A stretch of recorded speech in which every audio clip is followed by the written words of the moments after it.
Question 20 of Secunda. Secunda is on despair, and there are 4 articles in this particular question. We're continuing on our treatise on the theological virtues, and we're dealing right now with things related to the theological virtue of hope. And so in the first article, he says whether despair is a sin.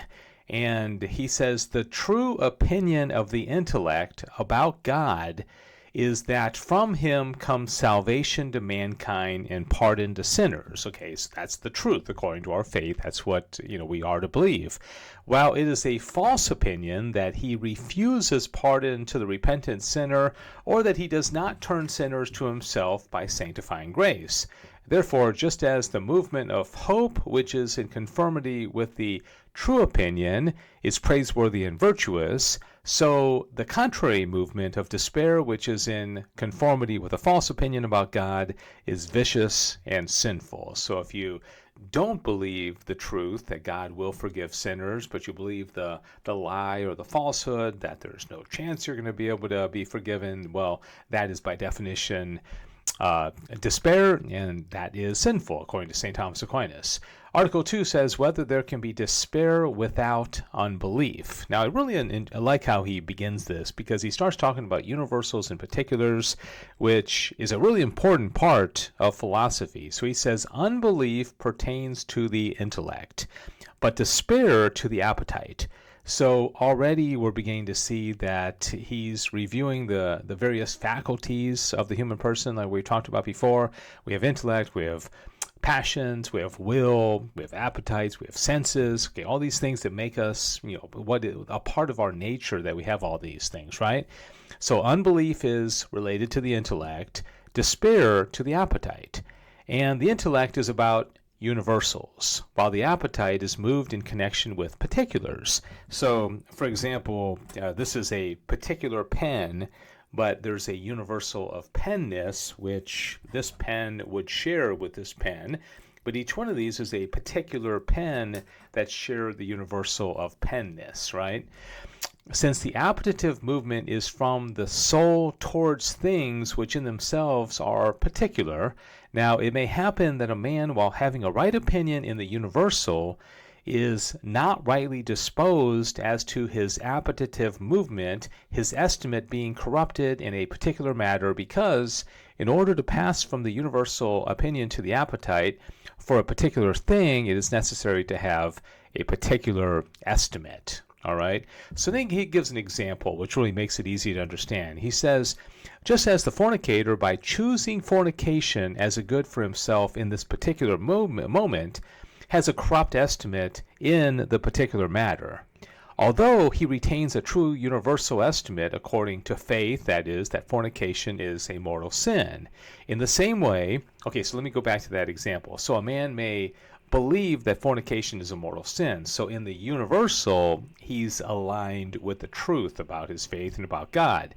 But in a particular instance, he falls into the sin of passion, and he fornicates. Okay, so in this particular case, he despairs, and he doesn't believe that God had, he commits the fornication in that particular case, right? So now he's going to bring it back to the despair. He says, in the same way, a man, while retaining in the universal the true estimate of faith that there is in the church the power of forgiving sins, may suffer a movement of despair that for him, being in such a state, there is no hope of pardon, his estimate being corrupted in a particular matter. In this way, there can be despair just as there can be other mortal sins without belief. So you can still believe, you can still have belief, but then fall into despair nonetheless in a particular instance. So hopefully that made sense.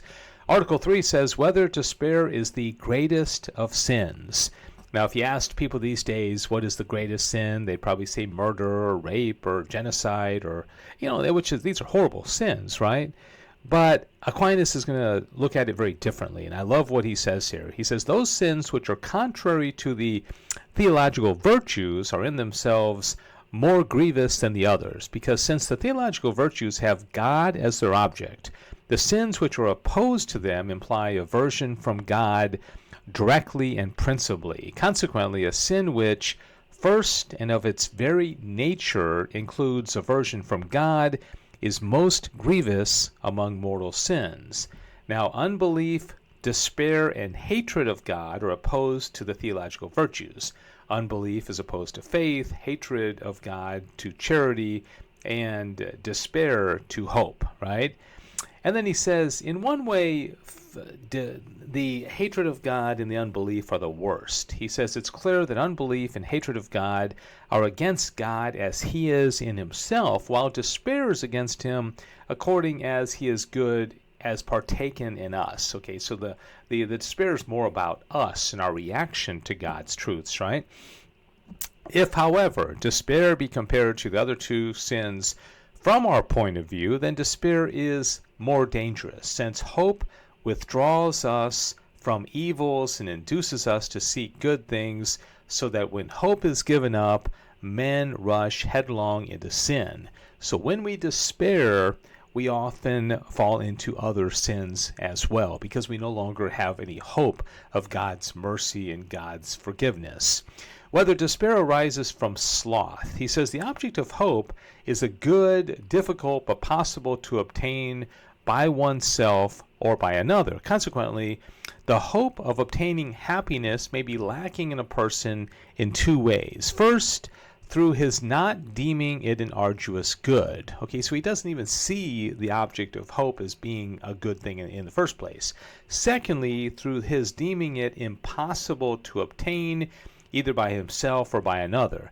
Now, the fact that spiritual goods taste good to us no more, or seem to be goods of no great account, is chiefly due to our affections being infected with the love of bodily pleasures, among which sexual pleasures hold the first place. For the love of those pleasures leads man to have a distaste for spiritual things, and not to hope for them as arduous goods. In this way, despair is caused by lust. Okay, so you become so obsessed with the pleasures of the body, with lust and sex and food and drink, that you don't even think about the goods, the spiritual goods that are the object of hope, right? So that's one way. On the other hand, the fact that a man deems an arduous good impossible to obtain, either by himself or by another, is due to his being over downcast, because when this state of mind dominates his affections, it seems to him that he will never be able to rise to any good. And since sloth is a sadness that casts down the spirit, in this way despair is born of sloth. Hence despair is born of sloth in a more special way, though it may arise from lust, for the reasons given above. So we get to a point where we no longer feel that we are worthy of forgiveness. We're no longer worthy of the sanctifying grace that God has prepared for us. So we become lazy, and we lose that vigor and that excitement, or that the eagerness to pursue spiritual goods, and that would be sloth, and that would certainly be a cause of despair. All right, well, thank you for joining me on this video as we journey through the Summa Theologia one question at a time. God bless you.